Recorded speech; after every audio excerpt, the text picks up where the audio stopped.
Welcome to the SwimSwam Breakdown. I'm your host, Coleman Hodges. Joining us today, SwimSwam Editor-in-Chief Braden Keith from Philadelphia, Pennsylvania, and Senior International Reporter Loretta Race, coming to us from Kentucky. What's up, everyone? Yeah. How was your Easter? Chocolate filled. Loretta, you've been in Europe, eh? For a couple Yes, weeks. I was in England for like a week and a half. I didn't make it to Sheffield, so sorry, British Swimming Championship people, but I followed along and I reported on it. So You traveled somewhere and didn't go to a swim meet? Must be nice. I don't know what that's like. I bet. Okay, Coleman. We all feel bad for you. We get it. Speaking of which, the Westmont Pro Swim's coming up. I will be going to that Friday and Saturday. We already have a lot of big stories coming out of this meet. It hasn't even started yet. I guess by the time this comes out, it will have. But the biggest story is Santo Condorelli is going for country number 3 on his Olympic qualifications. He is allegedly aiming to represent the U.S. the 2024 Olympics. It seems like he will be eligible to go to the Olympics, as the 3-year period of not representing another country will end July 2024 after the Olympic trials, but before the beginning of the Olympics. What do we think of this move for Santo and for the U.S.? I love it for the drama, for the culture. I love those parts of it. I think it doesn't appreciably change the American outlook. He's a great talent. We all know he's a huge talent. Feels like maybe he didn't quite get there in Canada and Italy at this point of his career. It's hard to see him taking a top 2 spot, and the U.S. is so deep in the 100 free right now. Could he sneak in and grab a prelims 400 free relay swim? I think he could totally do that. But in the big picture, I don't think this really changes much for the U.S. If we were sinking or swimming this, I'd probably sink him making the team, but he's so talented. It's certainly not out of the realm of reason. My question was why the United States and not either remaining at Italy or going for Japan. I mean, honestly, because if he is targeting, say, the 50 free, 100 free, he would be honestly a shoo-in in Japan, quite honestly. We don't know that he has Japanese citizenship. But he was born, citizenship, that's one thing, but he could go and live in Japan for 3 years. Yeah. And that's a big lifestyle change. Yeah. It is, but he was born there. I think it's tougher to get Japanese citizenship. So there's some question about whether he even could. But Canada makes sense to me, right? Like maybe he probably didn't want to go back and live in Canada. Probably the practical answers were continue on with Italy, where he can live wherever he wants at this point because he's not a citizen change, or go back to the U.S. And I don't know. I can see the draw, right? Like he's the jokes. He's born in Japan. He's represented Canada. He's represented Italy. He's represented the U.S. I get all the jokes, but in my mind, he probably feels American. Like I think he lived most of his life in the U.S. He went to high school in the U.S. Like most of his formative time was spent in the U.S. So to me, there's probably just a draw of representing the country with which he identifies most. Santo has always been kind of his own, played to the beat of his own drum. So we can all sit and say, oh, this would have been the easiest path. This would have been the easiest path. But at the end of the day, Santo's going to do what Santo wants to do. Yep. I feel like I don't remember where I heard this from, but someone had told me he didn't feel like the lifestyle in Italy was very sustainable in terms of training at the highest level. And that could be a cultural thing. That could just be, he's used to American lifestyle as opposed to Italian lifestyle. And I do think it's pretty different, right? I think they're much more leisurely in their day-to-day. I could see a guy like Santo having a lot more distractions in Italy and almost like enjoying the lifestyle too much. I think in a sport like swimming, there has to be Mel likes to say to be a great swimmer, you have to be so unhappy with your life that you'd rather be at the pool than somewhere else. And I don't know if I'd go that far, at least not anymore. But I could see a guy like Santo sort of getting absorbed into the Italian lifestyle and late nights and all that stuff and not being able to block that out and do some of the cold, hard work that maybe he thinks he needs to do. All right. I think the other thing is making an American Olympic team is a huge feat. Not to say Italy is not to say Canada is not, but we historically have a huge depth of talent. So for him to be able to come back and say, I've made an Olympic team in America, I think is like the biggest bragging right you can have, basically. So I think, that in itself is incentive. Yeah. So I think that could be easier path to a medal, maybe, although Italy's 400 free relay could medal as well. But I don't think Italy's going to win the gold. And if gold he thinks is the topping off of his career, just kind of getting on that prelims relay in the US would certainly get him there. And I mean, with the exit of Zach Apple, who retired, with Caleb Dressel's unknown, Santo could know something about his old high school teammate that we don't. But either way, Caleb hasn't swam yet. So it's like the 100 free is deep in the US right now, but it's not as deep as it was the last Olympic cycle, for example. Right. Yeah. And so, yeah, I think he has a good shot. Other big news coming out of the pro swim, Katie Ledecky is out, which is always a bummer. It's kind of surprising to me how big of an impact she makes even at a meet like this. She immediately takes the distance events and makes them pretty exciting. And now that she's out, it's kind of like, oh, okay, not as exciting. No Sandpiper girls either, so that hurts. No Sandpipers, so but they'll be good, but obviously not as good. And then we have who we think is Santo's new training partner, Matt King, who's training with Coley Stickels. He left Virginia earlier this semester due to personal family matters. We weren't really sure what his status was or return date was. He's now training with Coley Stickels in Frisco, Texas. He's contemplating an Olympic redshirt year, and it looks like he's going to be competing in Westmont. What do we think of this path for Matt King right now? Again, without knowing exactly what is going on with his family stuff, it's not as out of left field as it might seem in the first place. We have to remember he committed to Coley at Alabama. He started his career with Coley at Alabama, and that year ended in a pretty successful year, even though Coley was no longer there. If I have that timeline right, Coley left in the middle of his freshman season. So, Coley is a controversial guy, and we don't have to get into every piece of that. He's a controversial coach. He does make sprinters fast, and Matt King probably feels like the two of them together had some unfinished business. So, I get it. I think it makes sense.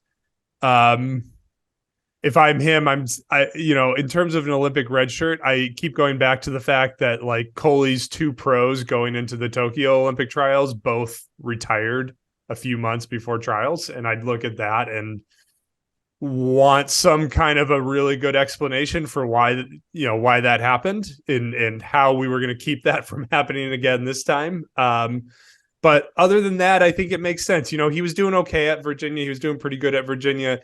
It wasn't like he was hitting home runs every time out in the long course pool at Virginia. So I don't know. I think it makes sense. I don't know if it's the move I would make, but I think it does make sense from where he's at and what he's done and what he's been through.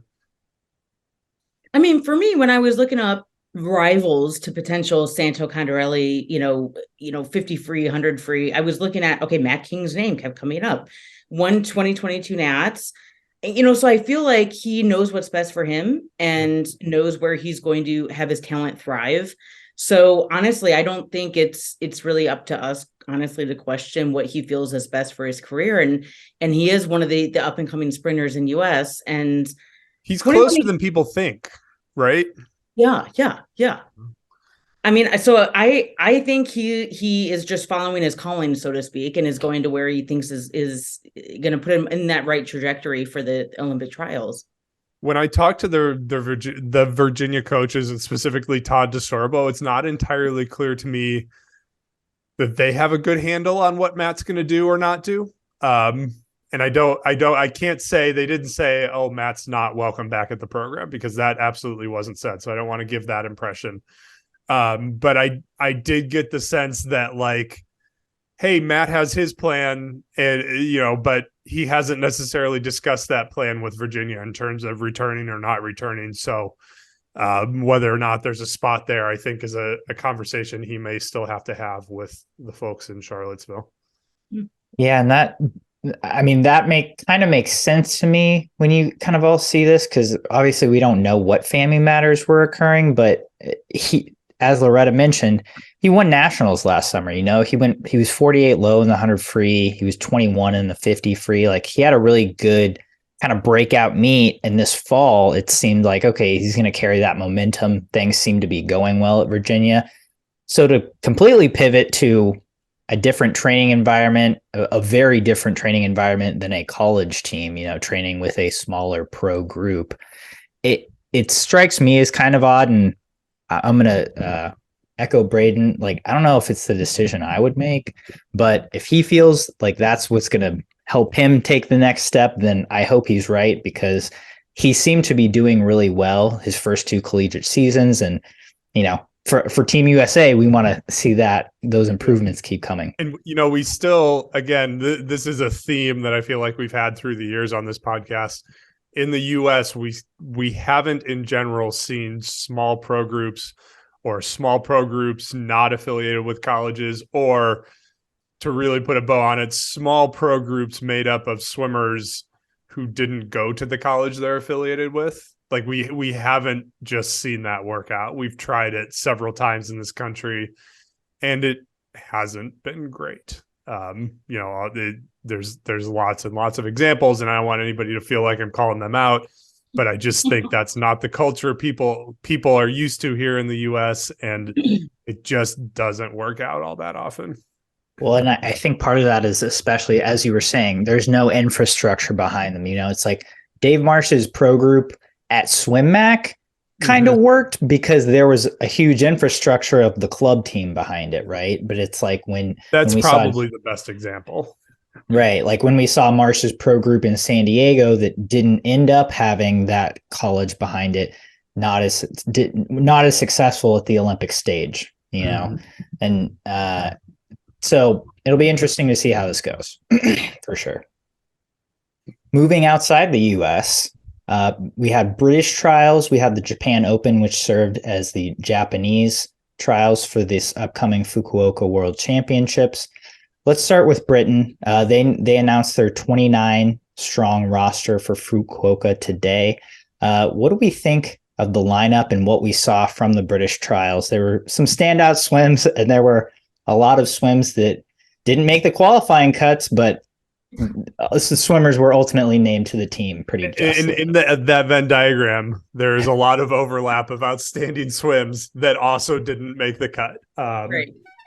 Because that was wild. And I hope that sort of this trend of, especially European nations, of putting these ridiculous standards in place and then trying to go back and basically hand choose the team, I hope that puts it to bed a little bit. I think elevated standards are one thing. I think what British swimming did for this meet was a step too far. But neither here nor there.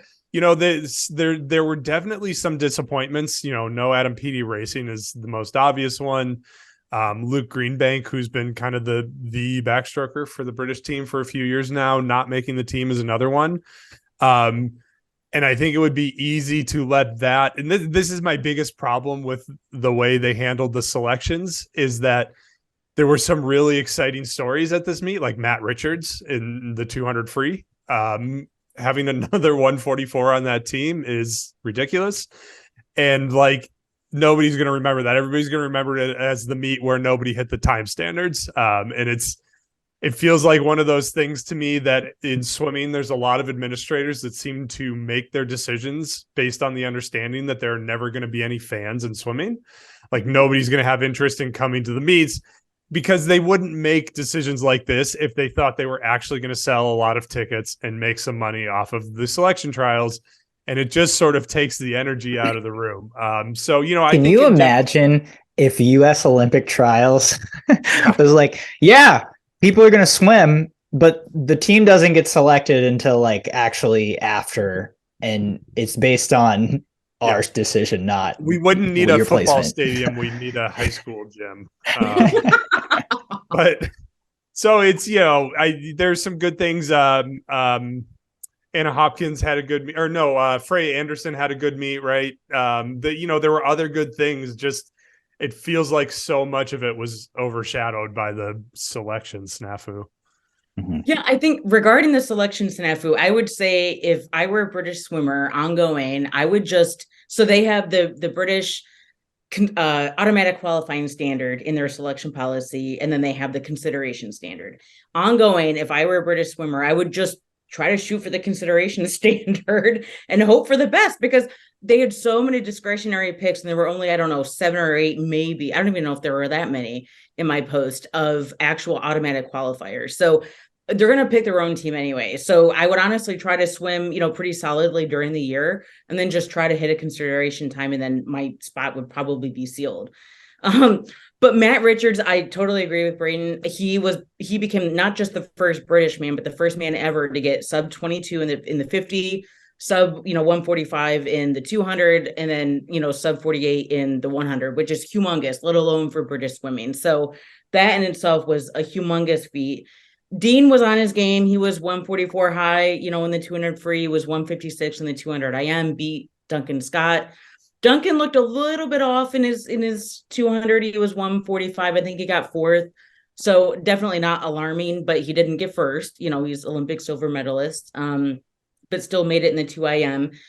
So, but I think PD's absence on the men's side just highlighted the fact that without him, like the medley relay is just deflated. The first place, James Wilby in the 100 breast, I think it was 59 high. Which for him is even slow. He's been under 59 seconds before. So I don't know. That's a little alarming if you're a British swimming fan, that PD has, obviously we knew he had that big of an impact, but it's just seeing it, in paper and knowing he's not going to be there, is kind of a big dagger, to the medley relay hopes of British swimming on the men's side anyway. The focus is for sure on those free relays now, I think. Yeah. Hey, what about Tom Dean in the 2 IM? Yeah. Well, yeah. He 2 IM before. He was always a solid 2 IMer and then kind of shifted away for a couple of years and then solidly went back to it. Because honestly, they don't have, besides Scott, another, humongous, 157-ish even swimmer. So, he absolutely is world class and he could definitely make a run at it for sure. Yeah. I love that of all 4 Olympic champions from their 4x2 free relay in Tokyo are on this team, but 3 of them only made the consideration times. But speaking of which, I'm now super excited for this men's 4x2 relay and to see Britain and US duke it out in Fukuoka and see who can come out on top, because both teams look extremely stout at this point. Yeah, but I mean, yeah, I think putting the U.S. in that conversation based on what Great Britain just did is sort of optimistic, right? Like the U.S. I think has a very good 800 free relay that would have maybe won last year. Did they win last year? They did. They went 700. Yeah. So like they have a very good relay, but like the adepts on this British relay are ridiculous. Like they have a 3-second margin on the world record they have 3 seconds to play with just versus the world record. Yeah. It's like 2.5 seconds. All right. Well, but like that's ridiculous to me. And the women's did well too. I mean, there weren't any, record-breaking swims. I mean, I wouldn't say everyone, most of the top tier of athletes performed solidly. Freya Colbert might have been, Braden, the Freya that you were mentioning earlier. So she outright got the 4 a.m., qualification standard. So she's now, I think, the third British 400 IMer all time, just blasted out a 4:35.50, best time. Laura Stevens got under 207 for the first time in the 200 fly. So globally, are they going to top the podium? Most likely not. But the fact that they're kind of shifting the women a little bit in line with the men who have been very stellar, the past couple of years, I think is very promising. And then obviously we had the 14-year-old Amelie Bloxage, who got the 1500 title, 14 years old, didn't make the roster, but the fact that she, 16:19 was her time. So as a 14-year-old, that's very, very promising, after, Becca Adlington and the other Jazz Carlin, people in the past that have gotten medals. Now they have this up and comer who's literally dropping double digits in seconds every time that she swims. So that's a good sign as well on the women's side.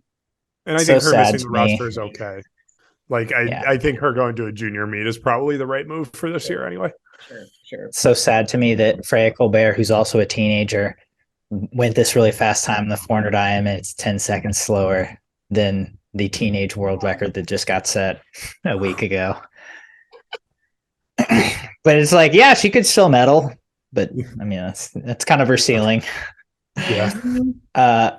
So moving on to Japan, Retta, what were your highlights from the Japan Open, and what excited you about what you saw out of their selection process?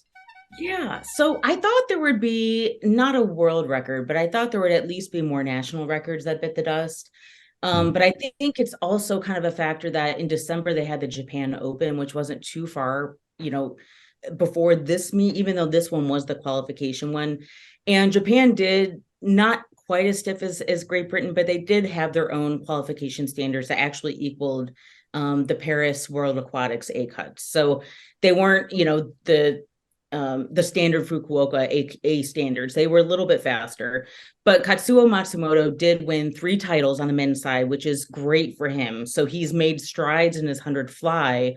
He became the second man to go sub 51 in the 100 fly, which is great. Naoki Mizunuma got silver last year at the World Championship. So now Matsumoto actually beat him in this, Japan Swimming Championships trial. So that's great for him. 50.96 was his time. He did meet the qualification standard for the 100 free, which is a national record for him, 47.85. So that's another kind of feather in the Japanese swimming bonnet of getting another person under 48 seconds in the 100 freestyle. And then he was just under 145 at 144.98 in the 200 free. So I think it's been a couple of years since he's been under 145 in the 200 free. So for him, that was great. And then Ipe Watanabe, the former 200 breast world record holder, is kind of getting back to his old soul. He was 207 high in the 200 breast, so he did take that title, got under the consideration standard. So he may be in play for a minor medal if Australia's Zach Stubblety-Cook is on his game, because he's worlds above everybody else. On the women's side, Rikako Aiki did get 4 titles, which was phenomenal for her. She kind of took most of last year off, kind of tending to mind and body. She's back at it, took the 50 free, 100 free, 50 fly, 100 fly titles.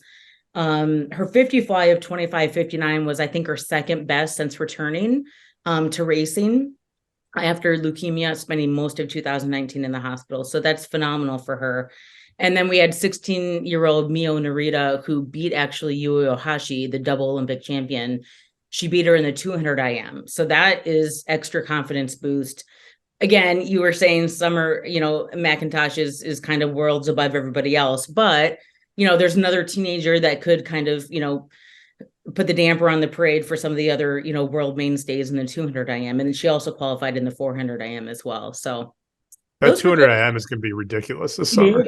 Yeah, it is. That's look at Kate Douglas and Alex Walsh and Summer, and on top of the existing names that's in the teenagers and none of this makes any sense, but it's going to be ridiculous. It's going to be a really good race. Dude, how is Ryosuke Irie still doing it at 33? Like 86 years old, popping off 156 2-backs.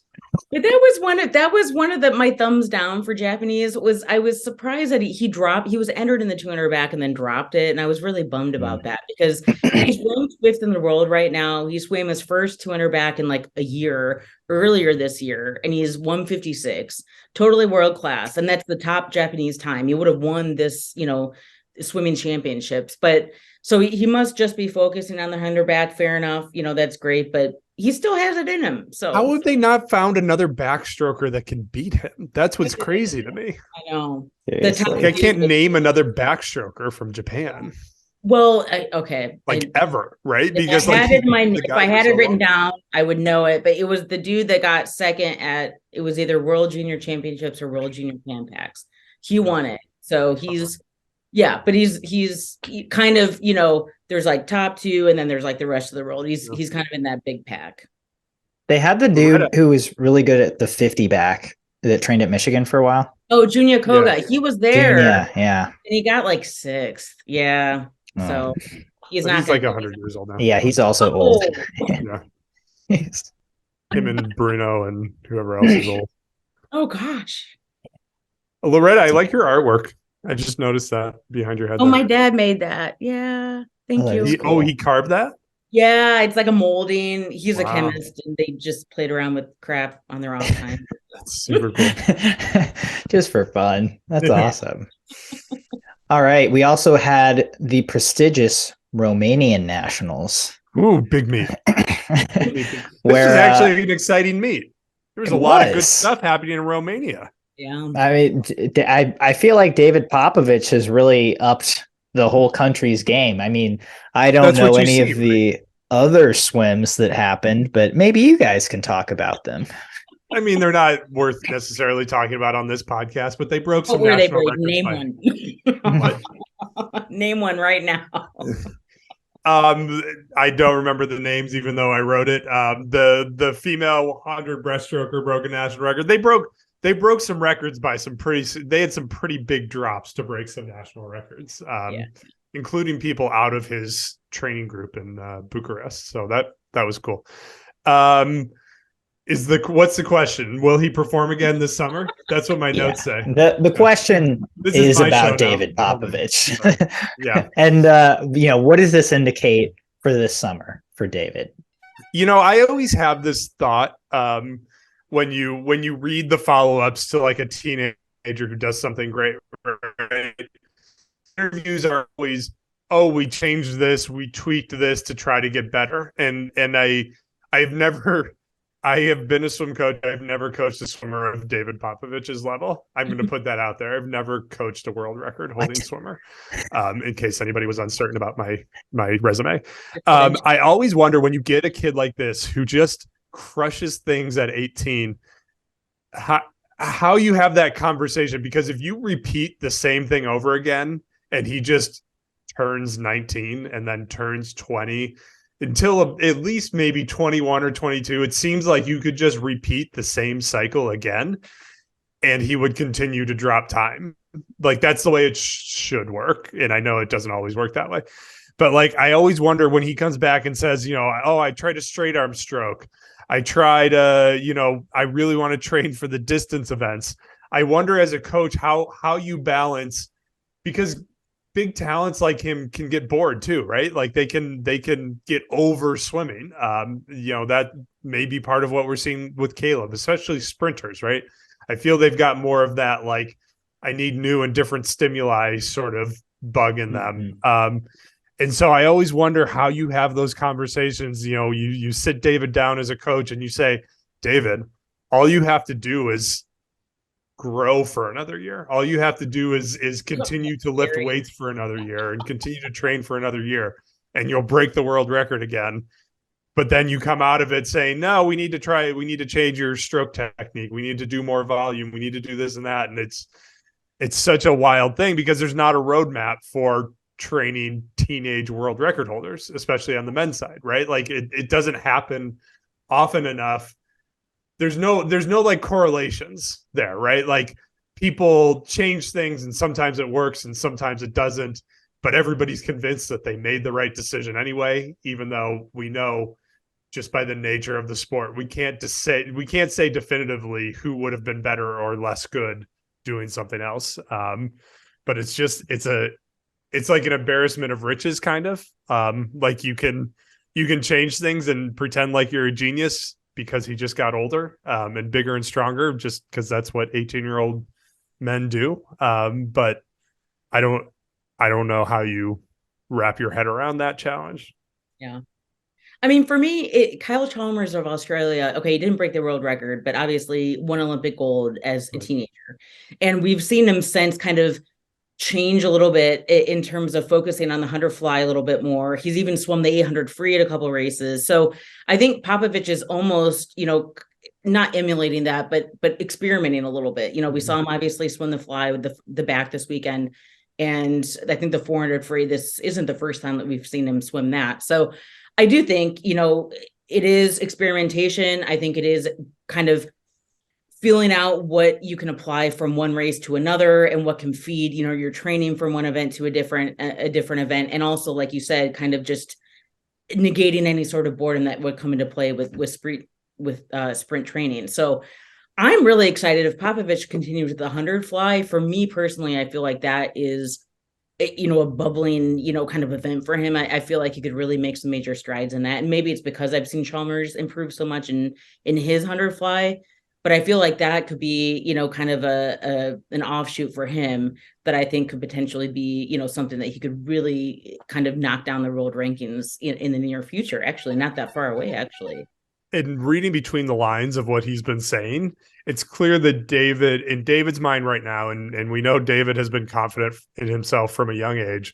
It seems to me as though for David, being the best 100, 200 freestyler in history, having those world records, winning those titles, that doesn't feel like it's enough to me for what he wants his legacy in the sport to be. Because I think he could chase that, right? Like, I think he could take that path and be among the greats ever, but it almost feels like he wants his seat at the table with Phelps and Ledecky and, the rare few, the Ian Thorpe, like that really top echelon, and that he thinks 2 races isn't enough to do that.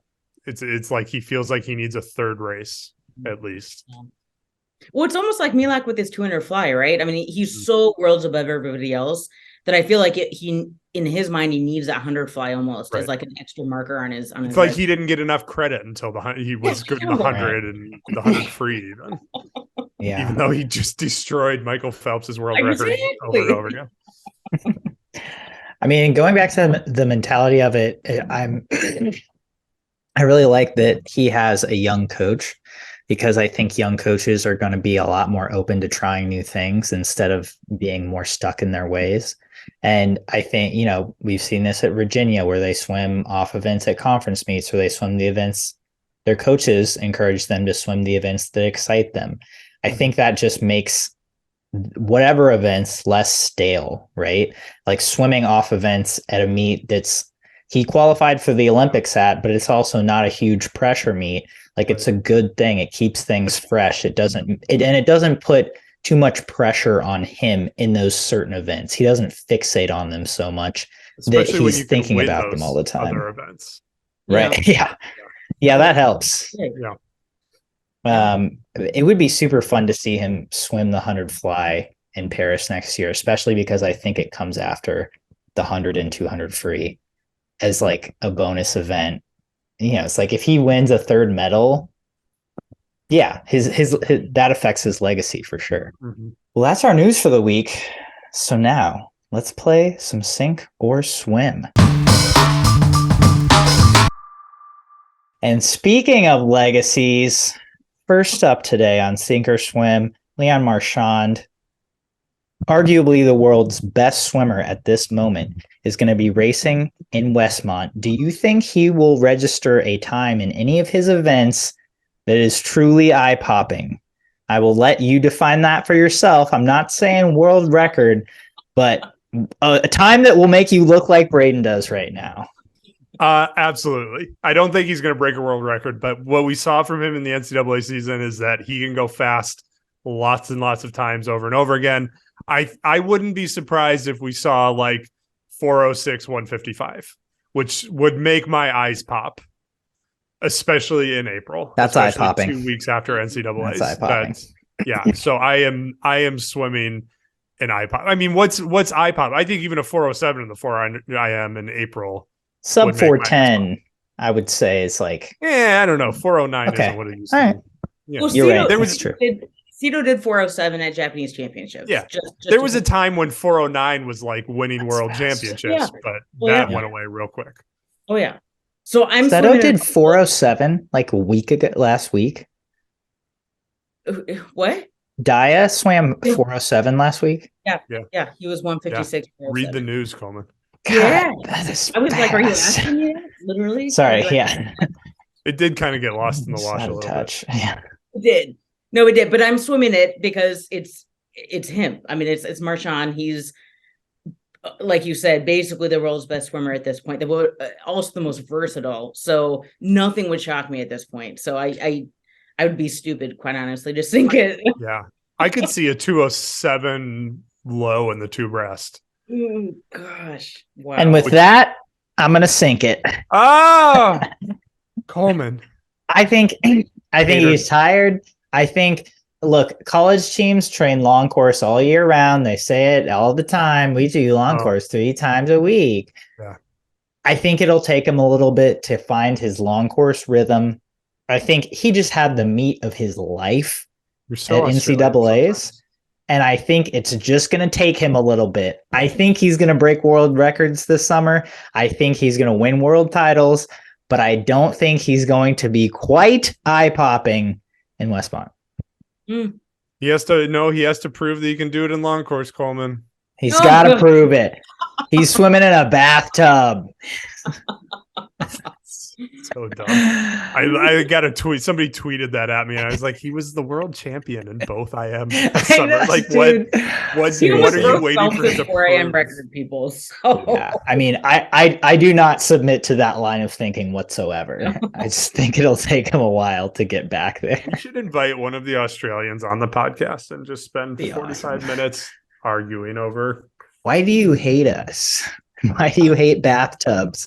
What's wrong with bathtubs? They must take a lot of showers in Australia. But their pools are also like 48 meters long, right? So there's that. The baths flow the other way. I don't know. Cool. All right. Russian athletes are out of the 2023 World Championships. Was this the right call? I'm so sick of this conversation. I think it was the right call because I think I think there's still room for discussion about Paris. I think this summer, any decision that World Aquatics would make would be too rushed. And I don't think World Aquatics has the resources of an IOC to really dig in on as quickly on what the right solution or what a proper middle ground solution could be. So I'm going to swim. It's the right call. I know there's lots and lots of opinions on this. The war in Ukraine does not appear to be winding down.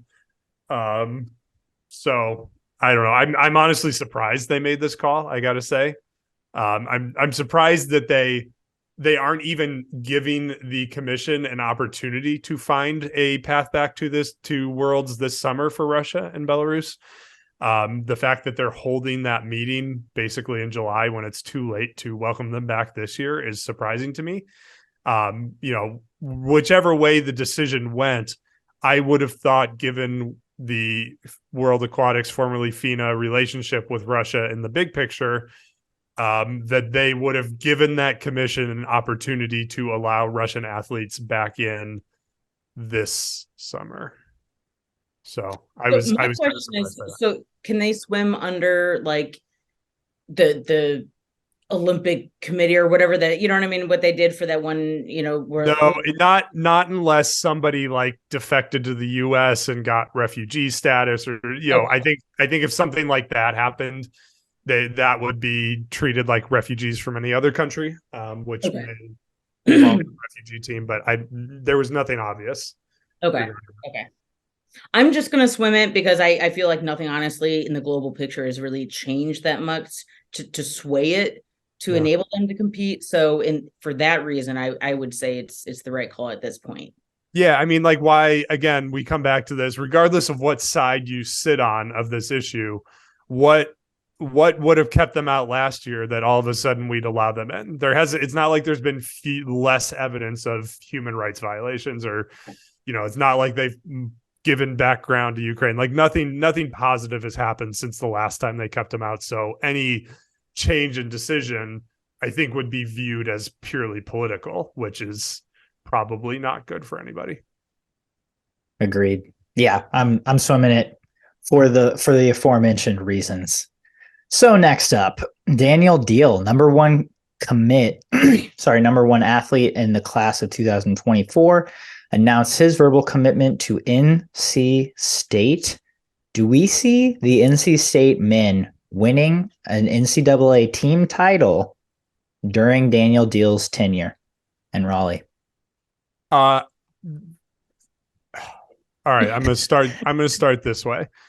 I think this is the most important commit in NC State history, because we've seen the last few years they've been pivoting from sort of they sort of built this consistent top four program a lot on internationals on the men's side. I think the women's side, just thinking through the roster, has been more American, but on the men's side, it's been a lot of international swimmers. In the last year or two, they've really started to pivot that into getting big classes of American men. And that hasn't gone super great. And we know there were some health issues with mono this season that interrupted things. But James Sutherland's year by year analysis has shown that the results haven't been great.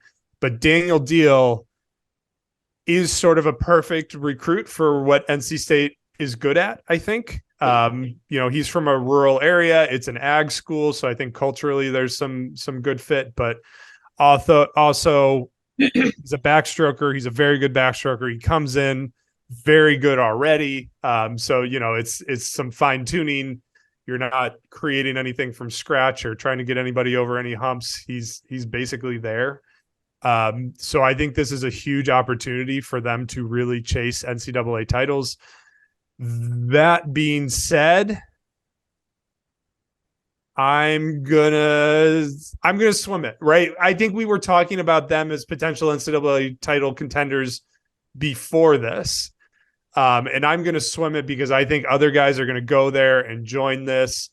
And when this class of freshmen and sophomores get to be seniors, I think they're gonna be very good. And that'll be like his sophomore year, and he'll be what gets him over the top. I think Texas is so in some cracks in the armor.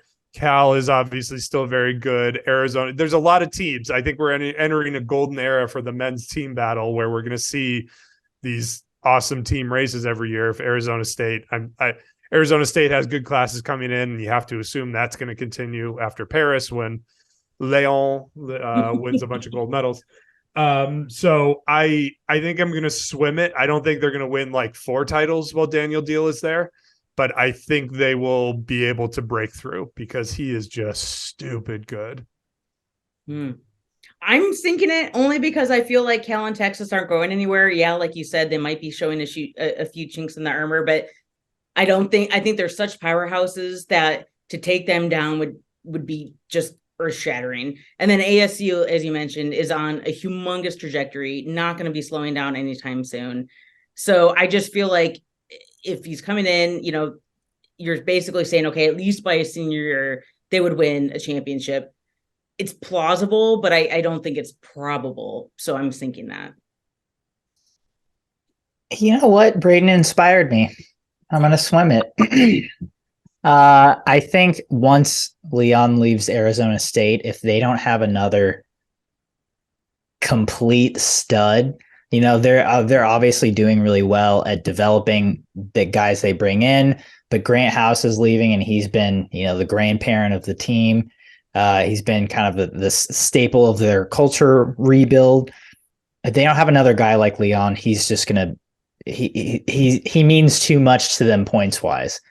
And NC State is obviously doing a really good job developing who they bring in as well. Their sophomore class had a huge year. They were 10.5 points away from Texas for third at NCAAs.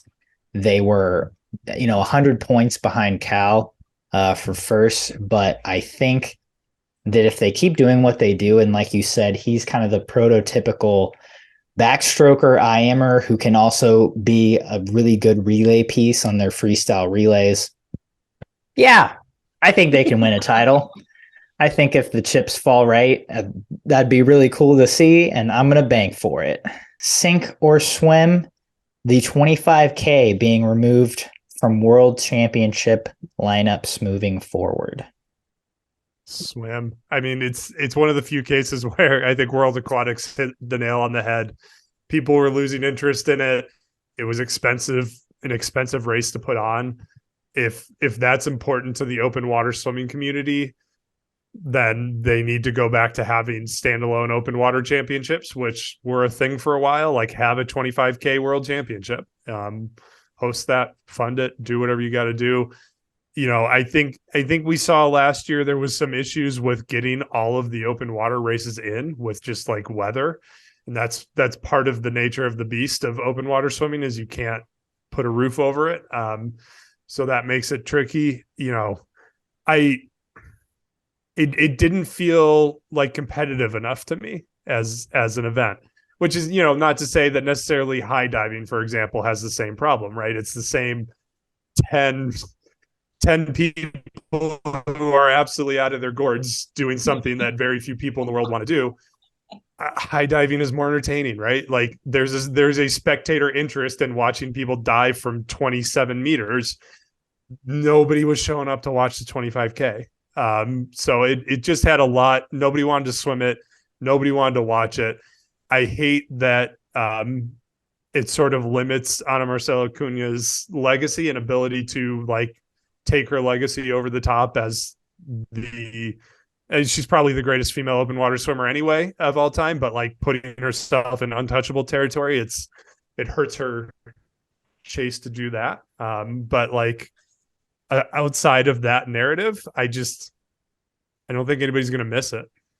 Yeah, I'm swimming it too. I do feel bad for the participants and the people who on the sporting side, you know, really were gung-ho for it, but they did have higher operating costs. They had lower number of entrants. So the writing was kind of on the wall for that. So I'm swimming it. If anything was going to get cut, they have to kind of have a prioritization list. And that was the, you know, lowest on the priority.